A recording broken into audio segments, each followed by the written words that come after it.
ओम येन देवाः पवित्रेण आत्मानं पुनते सदा तेन सहस्रधारेण पावमानि पुनन्तु नः। आज महान नैयायिक, विख्यात मिथिला के नैयायिक उदयनाचार्य के ऊपर कुछ चर्चा कर रहा हूँ। उदयनाचार्य न्याय के जगत में मूर्धन्य और विख्यात नैयायिक के रूप में माने जाते हैं और उनका भी जन्म मिथिला में हुआ है और तत्कालीन जो जिला था, लेकिन आज समस्तीपुर जिला में उनका गांव करियन गांव है, जो अत्यंत महत्वपूर्ण है। कुछ लोग कहते हैं कि 940 ईस्वी के लगभग इनका काल माना जाता है। कुछ लोगों का मत है कि 10वीं शताब्दी का उत्तरार्ध था, यही लगभग इनका काल होगा। तो 984 ईस्वी के लगभग उदयनाचार्य का काल माना जाता है। और उदयन न्याय दर्शन के क्षेत्र में एक सितारा के तरह हैं। ये सूर्य के समान न्याय के शास्त्र के आकाश में, गगन में दे दीप्यमान सूर्य के समान चमकते हुए थे और गौरवान्वित करने वाला इनका प्रसंग सब है। और उदयनाचार्य का काम ऐसा था कि शीश उन्नत करके भारतीय चल सकते हैं, इस प्रकार का उन्होंने ग्रंथ रचा। और इस प्रकार की उनकी गर्भोक्तियाँ उनकी बड़ी प्रचलित है।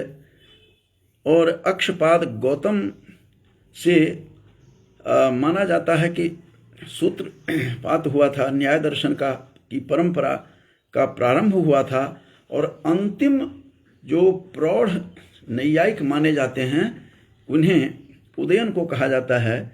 आरंभ तो गौतम ने किया था, गौतम स्वयं मिथिला से थे। और उसके बाद न्याय वैशेषिक के मूर्धन्य आचार्य के रूप में उदयन का नाम आता है, उदयनाचार्य का। और करियन गांव में, मिथिला के करियन गांव में उदयन का जन्म हुआ था। और उदयनाचार्य अद्वितीय न्याय दर्शन के विद्वान थे, प्रकांड विद्वान थे। और उनकी कई गर्भोक्तियाँ, जैसा कि मैंने बताया था, उनकी प्रसिद्ध है और न्याय वैशेषिक के मूर्धन्य आचार्य के रूप में विराजमान हैं। और उस समय नास्तिकता का बोलबाला चल रहा था। जिस समय उदयन का उद्भव हुआ था, नास्तिक लोग थे। तो नास्तिको वेद निंदकः, जैसा कि कहा गया है कि मनु ने मनुस्मृति में कहा है कि नास्तिक की परिभाषा दी है कि नास्तिको वेद निंदकः, जो वेद की निंदा करते हैं वे नास्तिक कहलाते हैं। वो ईश्वर को मानना नहीं मानना, ये नास्तिक की परिभाषा नहीं है। मनुस्मृतिकार ने डिम घोष करके कहा है कि नास्तिको वेद निंदकः, जो वेद निंदक हैं, वेद की निंदा करते हैं, वे नास्तिक माने जाते हैं। नास्तिक दर्शन 3 थे, बौद्ध दर्शन, चार्वाक दर्शन और जैन दर्शन को नास्तिक दर्शन के रूप में माना जाता था। और उस समय नास्तिकता के विरोध में ईश्वर सिद्धि के हेतु वर्षों पूर्व उदयनाचार्य ने बहुत बड़ा प्रयास किया था और नास्तिकता के विरोध में किया था, ताकि आस्तिक लोग हों, वेदों की तरफ उनका रुझान हो, वेदों में आसक्ति हो, वेदों को पढ़ें, क्योंकि यही हमारा अस्तित्व है, वेद ही हमारा सर्वस्व है। और वेदोक्त बातों के ऊपर ही आधार पर चलने के लिए उन्होंने कहा था। इसी को महर्षि दयानंद ने भी बाद में आकर के उन्होंने भी कहा था कि बैक टू वेदास, वेदों की तरफ हम लौटें। क्योंकि बोलबाला जो था इतना था नास्तिकता का, तो उस नास्तिकता के विरोध में ही उदयन का अस्तित्व हमारे समक्ष आता है। और उदयनाचार्य ने नास्तिकता के विरोध में ईश्वर सिद्धि के हेतु, ईश्वर सिद्धि के लिए वर्षों पूर्व इन्होंने न्याय कुसुमांजलि जो इनका ग्रंथ है वह पांडित्यपूर्ण ग्रंथ लिखा, और जिससे इन्होंने अपनी स्थापना की अपने न्याय नास्तिकता को समाप्त करने के लिए, नास्तिकता का मार्ग अवरुद्ध करने के लिए इन्होंने न्याय कुसुमांजलि जो इनका ग्रंथ है वह पांडित्यपूर्ण है, बड़े ही इनका वैदुष्यपूर्ण इन्होंने ग्रंथ रचा न्याय कुसुमांजलि। और इसके कारण से थोड़ा सा विराम नास्तिकता के ऊपर विराम लगाने का कोशिश किया, लगाम लगाने का प्रयास किया और सफल थे। किरणावली भी प्रशस्त पादभाष्य की इनकी टीका, इनकी कमेंट्री बड़ी ही प्रसिद्ध है। मैं विशेष रूप से इसीलिए बात करता रहता हूँ ताकि रिसर्च स्कॉलर्स के लिए जो इस पर करते हैं काम, उनको भी इसकी आवश्यकता होती है और सहज रूप में उन्हें उपलब्ध हो सकता है। इसीलिए मेरा यह लघु प्रयास है। तो किरणावली जो है प्रशस्त पादभाष्य की टीका है। तात्पर्य परिशुद्धि भी इनकी एक है ग्रंथ, जो वाचस्पति मिश्र कृत न्याय वार्तिक की व्याख्या के लिए इन्होंने व्याख्या की है। तात्पर्य टीका का प्रौढ़ व्याख्यान, जिसका दूसरा नाम न्याय निबंध भी है, अत्यंत प्रौढ़ ग्रंथ है, बहुत कठिन है और शोधार्थियों के लिए भी बड़ा जटिल हो जाता है। इनकी शब्दावली, इनकी जो शैली और न्याय की शैली।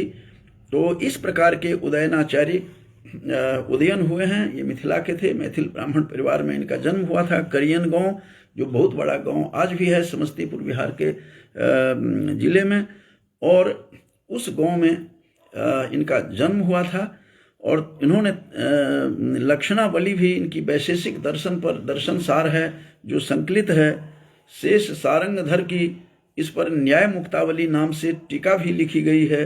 और इन्होंने उदयनाचार्य ने नास्तिकता को समाप्त करने के लिए, जैसा कि मैंने बताया था कि महर्षि दयानंद ने भी डिमडिम घोष किया था, बैक टू वेदास कहा था, नास्तिकता का बोलबाला चल रहा था और नास्तिक वेद निंदक को नास्तिक कहते हैं, जैसा कि मैंने बताया था। तो इन्होंने खूब जोर लगाया। उसके बाद बीच का काल फिर ऐसे ही रहा, बाद में फिर दयानंद आते हैं। तो इससे पूर्व महर्षि दयानंद से भी पूर्व उदयनाचार्य ने बहुत ही इस नास्तिकता को समाप्त करने के लिए ईश्वर सिद्धि हेतु वर्षों पूर्व उन्होंने न्याय कुसुमांजलि लिख करके न्यायपूर्वक इन्होंने इस ग्रंथ को रचना करने का सफल प्रयास किया था। बोधि सिद्धि भी न्याय सूत्र की वृत्ति है इनकी, और जिसका प्रसिद्ध अभिधान न्याय परिशिष्ट है। आत्म तत्व विवेक भी इनका ग्रंथ है, जिसमें बौद्ध विज्ञानवाद तथा शून्यवाद के सिद्धांतों का विस्तार से खंडन कर ईश्वर की सिद्धि को न्याय पद्धति से इन्होंने ईश्वर की सिद्धि की है और खंडन मंडन किया है। इसमें काफ़ी खंडन किया उनका, खास करके बौद्ध के जो विज्ञानवाद तथा शून्यवाद का जो सिद्धांत था, जो फिलॉसफी थी, उसके उन्होंने खंडन करके ईश्वर सिद्धि को एक न्याय के रास्ते से, न्याय पद्धति से इन्होंने इस काम को किया, जो कि अपूर्व काम उन्होंने किया है उदयनाचार्य ने। तो यह उदयन की कृतियों में विशेष ग्रंथ माना जाता है और प्रौढ़ तथा तर्क बहुल माना जाता है। शंकर मिश्र, भगीरथ ठाकुर तथा नारायणाचार्य आत्रेय जैसे विद्वानों की टीकाओं की सत्ता इस ग्रंथ की गूढ़ार्थता का प्रत्यक्ष प्रमाण है, परंतु उदयन की सर्वश्रेष्ठ कृति के रूप में माना जाता है।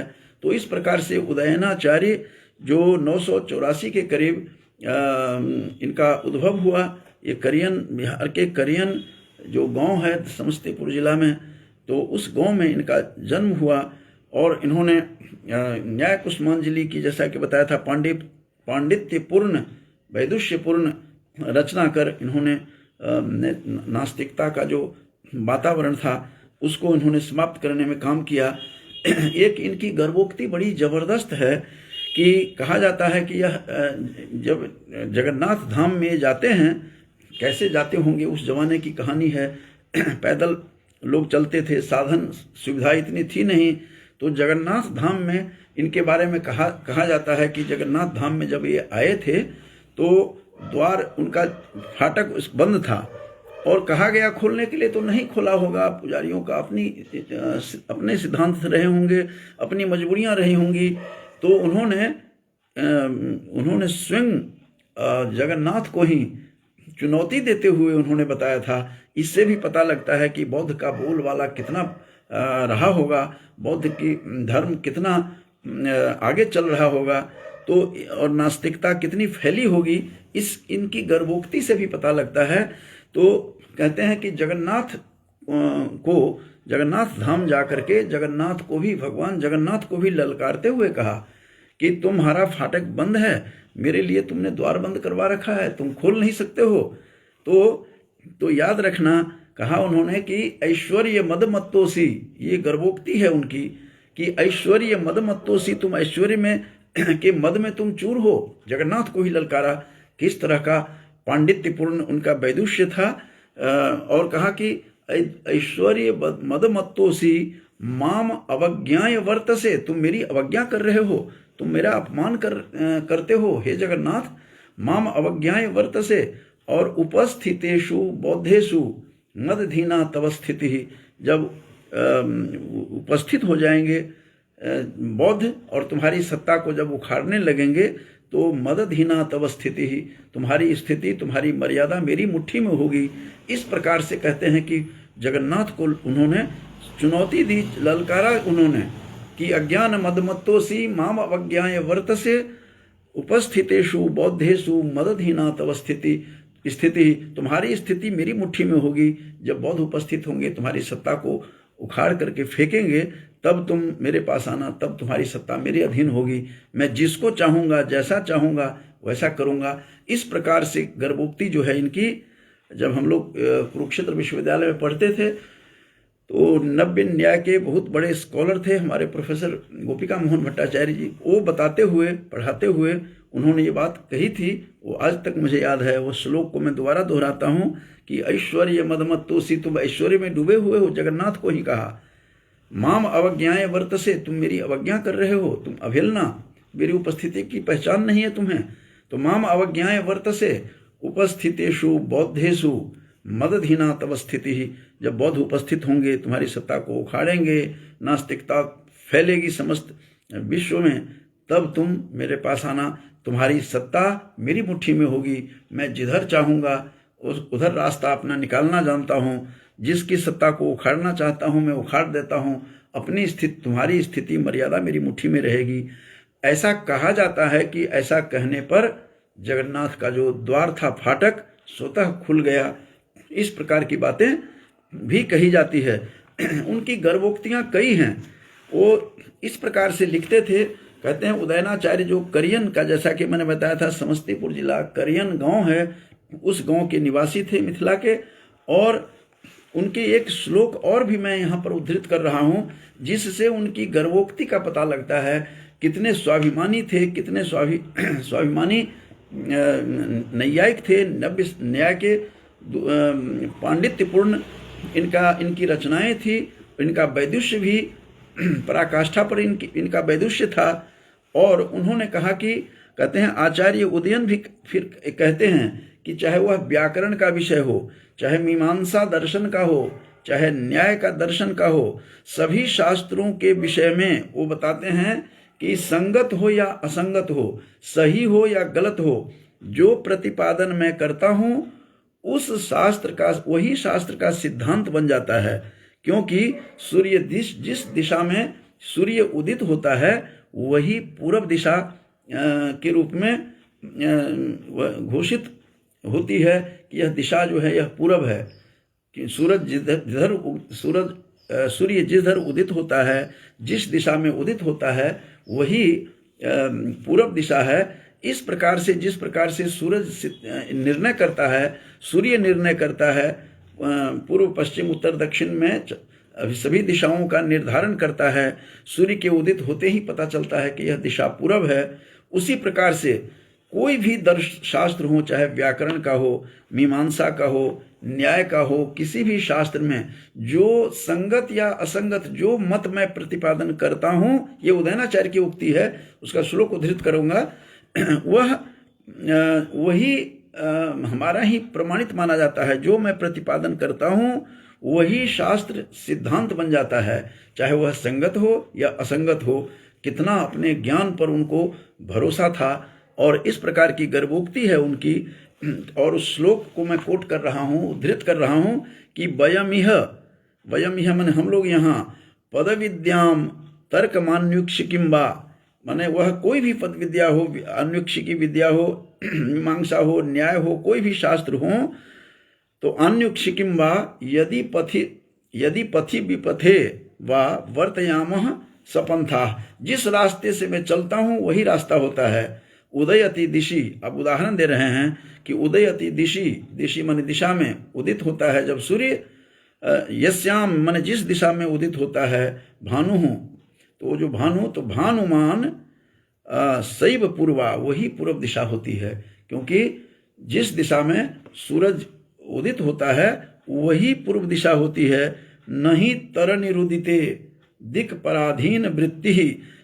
इस प्रकार से उन्होंने बात कही कि जो प्रतिपादन मैं करता हूँ, मेरी प्रतिपादन की क्षमता ऐसी है कि मैं चाहे वह कोई बात संगत हो या असंगत हो, कोई भी हो, जो मैं कहता हूँ वही सिद्धांत बन जाता है। जिस रास्ते पर मैं चलता हूँ वही मार्ग बनता है।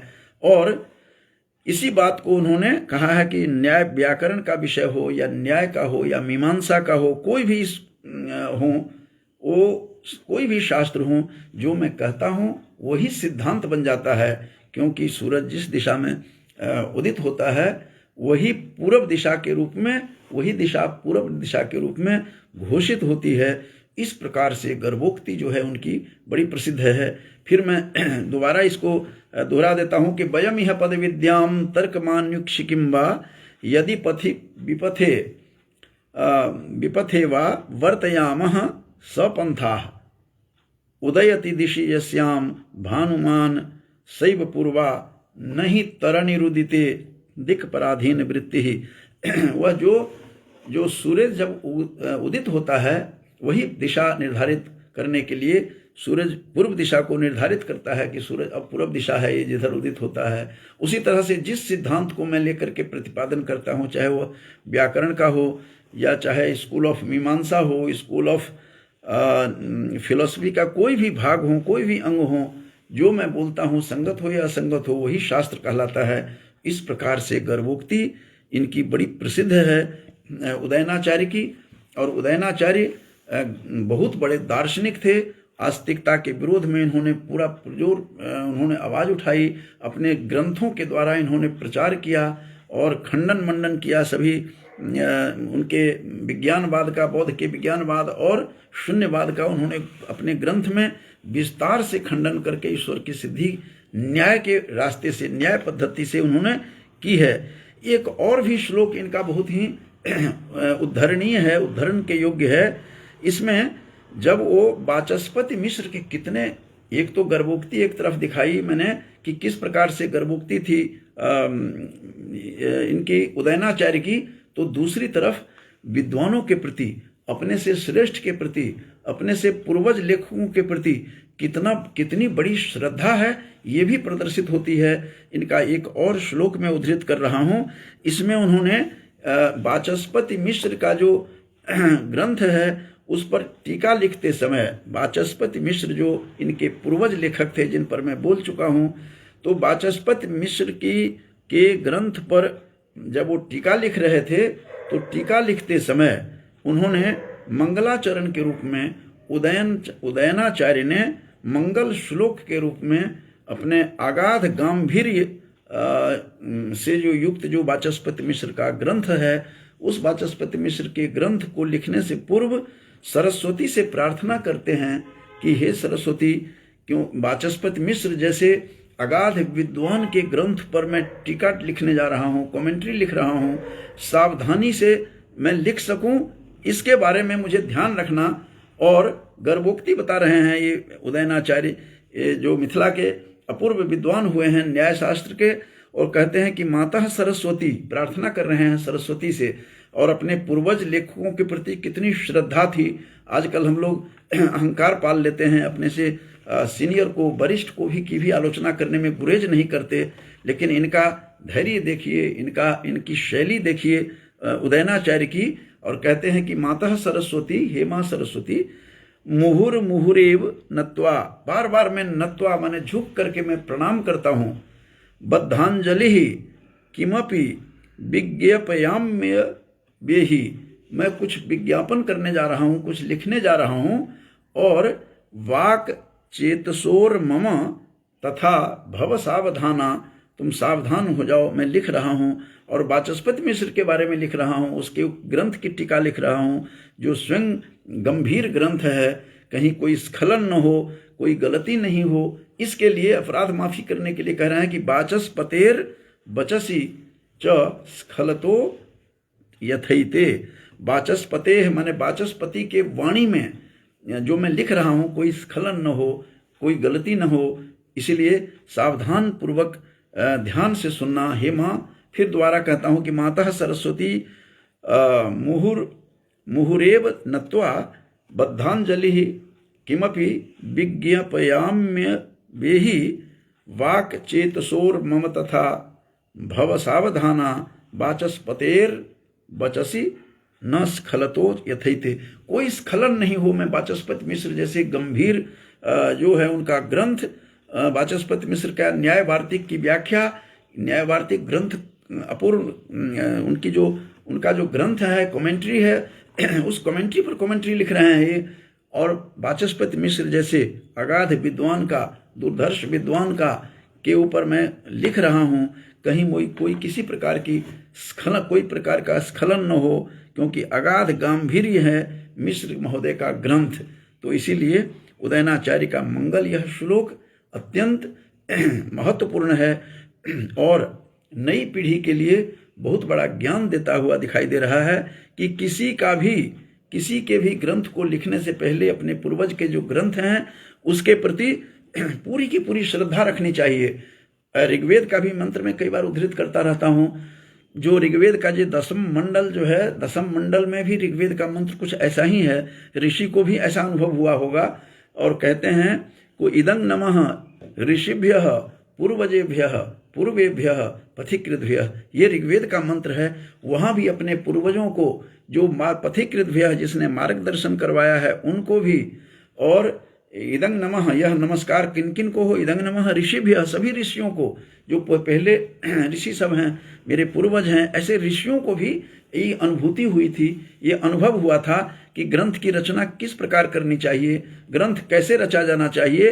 तो इस प्रकार से जो उदयनाचार्य के बारे में मैंने जैसा कि बताया है कि उन्होंने सरस्वती को प्रार्थना कर रहे हैं तात्पर्य टीका लिखने से पूर्व, और कहते हैं कि माता सरस्वती मुहुरेव नत्वा, बार बार नमन करता हूँ, बद्धांजलि ही, हाथ दोनों जोड़ करके प्रार्थना करता हूँ, किमपि विज्ञापयाम्य बेहि, और मैं कुछ बताने जा रहा हूँ, वाक चेतसोर मम तथा भव सावधाना, सावधान रहना है, वाचस्पतेर वचसी न स्खलतो यथैते। वाचस्पति मिश्र के कठोर ग्रंथ, गंभीर ग्रंथ, गौरवशाली ग्रंथ, और इतना गंभीर है, इतना दुरूह है, इस ग्रंथ को लिख रहा हूँ, कहीं त्रुटि न हो कहीं, इसलिए सावधानी बरतते हुए भगवान से, वो सरस्वती से, माता सरस्वती से वह प्रार्थना कर रहे हैं, जिसका कि मैंने उदाहरण दिया कि ऋग्वेद का भी उद्धृत करते हुए बताया कि ओम इदं नमः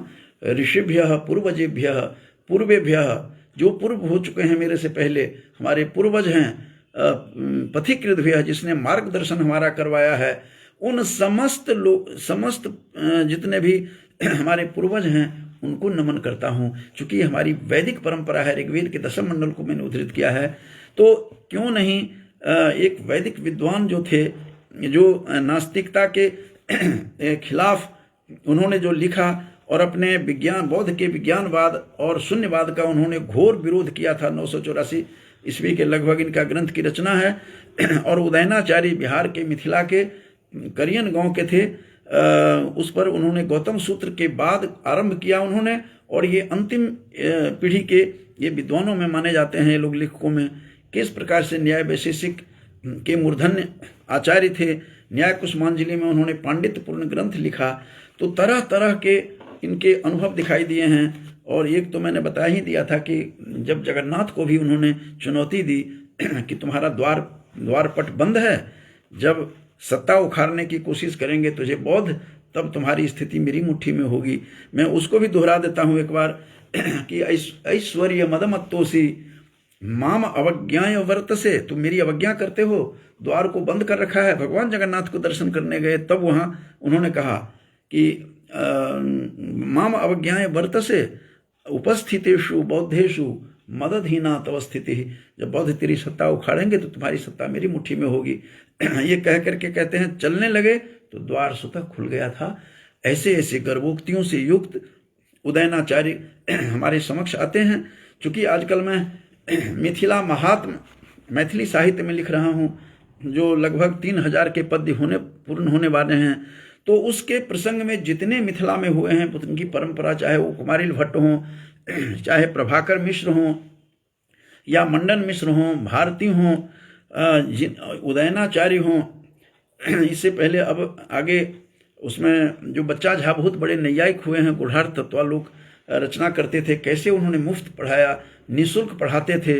तो उनके विषय में जो जो कुछ हमें मिथिला से मिला है उनको सबको दिया है, चाहे वह शतपथ ब्राह्मण के रचयिता और जो शतपथ ब्राह्मण का जिसने निर्माण किया, तो ऐसे याज्ञवल्क्य जो मिथिला के हुए हैं उनकी भी बारे में भी मैंने उसमें उनकी काफ़ी चर्चा की है, जिन्होंने अपनी पत्नी को मधु विद्या का ज्ञान दिया था, रहस्य विद्या का ज्ञान दिया था, ब्रह्म ज्ञान दिया, जिसकी चर्चा शतपथ ब्राह्मण के अंतिम भाग, जिसको हम बृहदारण्यक उपनिषद का नाम देते हैं, उसमें उन्होंने कहा है कि मैं जा रहा हूँ और बंटवारा कर देता हूँ।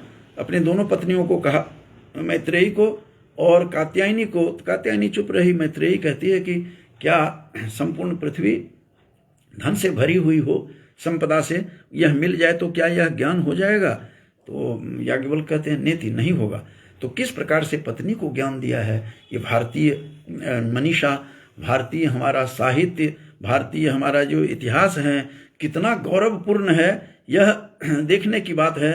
तो उस प्रसंग को भी मैंने सारा दिया हुआ है, किस प्रकार से बृहदारण्यक उपनिषद में उन्होंने अपने मधु विद्या का ज्ञान दिया। और ये कहते भी हैं अपने पत्नी को कि यह विद्या, हे मैत्रेयी, तुमने बहुत बढ़िया बात कही है, मैं तुझे समझाता हूँ। यह ब्रह्म विद्या का, इस ब्रह्म विद्या का ज्ञान सबसे पहले दध्यंग ऋषि ने अश्विनी कुमार को दिया था और वही विद्या मैं तुझे प्रदान कर रहा हूँ।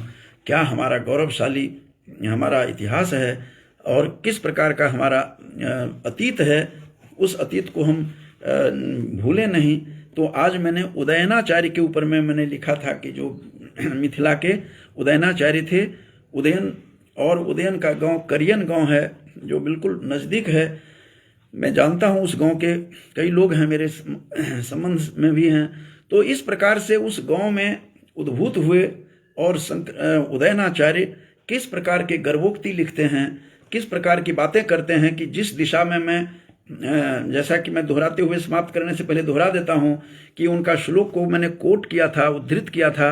वो कहते हैं कि चाहे बात मेरी असंगत हो या संगत हो, मैं जिस विषय को, सिद्धांत को प्रतिपादित करता हूं, वही सिद्धांत बन करके आता है। जैसे सूर्य जिस दिशा में उदित होता है वही पूर्व दिशा कहलाती है। तो उसी प्रकार से मेरे सिद्धांत को जो मैं लिखता हूं वही, चाहे वह संगत हो या असंगत हो, वही जो है प्रतिपादित मेरा जो सिद्धांत बन जाता है। और कहा कि वयम यह पद विद्याम तर्क मान्युक्षिकिम वा यदि पथि विपथे वा वर्तयामः सपन्थाः उदयति दिशि यस्याम भानुमान सैव पूर्वा नहीं तरुनिरुदिते दिक् पराधीन वृत्ति।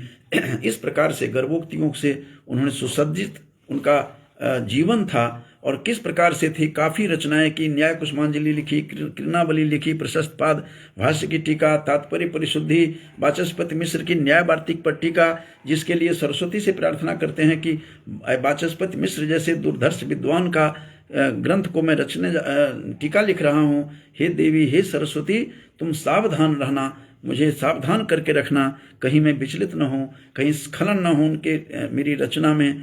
तो इस प्रकार से बोधि सिद्धि न्याय की जो वृत्ति है जिसकी प्रसिद्ध तो इस पर कई आत्मविवेक, आत्म तत्व विवेक भी इनकी रचना है। जैसा मैंने बताया, विज्ञानवाद और शून्यवाद का उन्होंने खूब खंडन किया अपने ग्रंथों में, और न्याय मार्ग से, न्याय के पथ से उन्होंने इसकी अपनी तर्क की स्थापना की है। तो इस प्रकार से अनेकों ग्रंथ इन्होंने रचे उदयनाचार्य ने। तो ऐसे न्याय के बहुत बड़े नैयायिक थे, और जिसको गौतम ने प्रारंभ किया था। गौतम भी मिथिला के थे, उनकी पत्नी जो थी अहिल्या वो वहीं की थी, और उनके जो पुत्र थे, उनके पुत्र राजा जनक के पुरोहित के रूप में थे शतानंद। तो मिथिला की अपूर्व भूमि है, इसीलिए भागवत में कहा गया है नवम स्कंध में कि जितने भी राजा होंगे वहाँ जनक तो एक पद बन गया था, तो जितने भी जनक होंगे, जो भी होंगे वो ये जो ब्रह्म विद्या के ज्ञानी होंगे, इस प्रकार की चर्चा करते हुए हमें दिखाई देते हैं। तो मैंने जो भी मुझे मिल रहा है इस ग्रंथ की रचना के समय में, इससे पूर्व मैंने मैथिली रामायण लिखी थी, उसमें में भी काफ़ी सारे, मैंने ख्याल 150 के करीब हो चुके हैं, वो यूट्यूब पर डाल रखा हूँ, किसी को भी ज़रूरत पड़ सकती है तो उसमें देख सकते हैं रिसर्च स्कॉलर्स। तो समाप्त करने से पहले, ये रंजन माया जो मेरे पौत्र हैं, मेरे गांव से जुड़े हुए हैं और बड़ी शुरू से ही इत्मीनान से सुन रहे हैं, और मेरे गांव से, बिहार से, तो और दूसरे मेरे पुरुषोत्तम शर्मा जी जो स्वयं बहुत बड़े स्कॉलर हैं, मेरे अनन्य मित्र हैं डॉक्टर पुरुषोत्तम शर्मा जी, और सुन रहे हैं, अभी जम्मू विश्वविद्यालय के विभागाध्यक्ष भी रहे हैं, कई पदों पर विराजमान रहे हैं। तो भाई भी सुन रहे हैं, मुझे बड़ा अच्छा लगा। और प्रेमलता झा जी भी सुन रही हैं, उसके बाद सुमित सिंगला जी भी हैं। तो जो लोग भी सुन रहे हैं, मैं सबको कोटि धन्यवाद ज्ञापन करते हुए और अपने से अनुजों को आशीर्वाद देते हुए, मैं अपनी वाणी को विराम देने से पहले मैं बता दूं कि उदयनाचार्य जो मिथिला के विद्वान थे, आज मेरा व्याख्यान उस पर था जो किस प्रकार से उन्होंने ग्रंथ लिखा। और ये मिथिला महात्म्य लिखने के प्रसंग में लगभग 3000 के पद्य होने जा रहे हैं। तो उस पद्य में किस प्रकार से क्या क्या हुई है, और अंतिम जो अवच्छेदकता के जो मनीषी थे 90 न्याय के, वो हमारे गांव से भी हुए हैं। तो उन पर भी आज मैं लिख रहा हूं, जो बहुत बड़े पंडित थे और BHU के प्रोफेसर थे, 90 न्याय के त्रितला अवच्छेदकता के मनीषी किशोरी झा न्यायिक थे, और जो हम लोगों के संबंध में मेरे भैया भी थे, और आयु में वो जिनको मैंने देखा भी है, हमें बालकाल में उनका व्याख्यान का कुछ समझ नहीं आता था, वो बहुत बड़े दार्शनिक थे, 90 न्याय के अंतिम मनीषी थे मिथिला से। तो उनके बारे में भी आजकल लिख रहा हूँ। तो सारी इन चीज़ों को मैं YouTube पर डाल देता हूँ ताकि रिसर्च स्कॉलर्स को कोई असुविधा नहीं हो। तो इन्हीं शब्दों के साथ सबको धन्यवाद ज्ञापन करते हुए अपनी वाणी को विराम देता हूँ। बहुत बहुत धन्यवाद।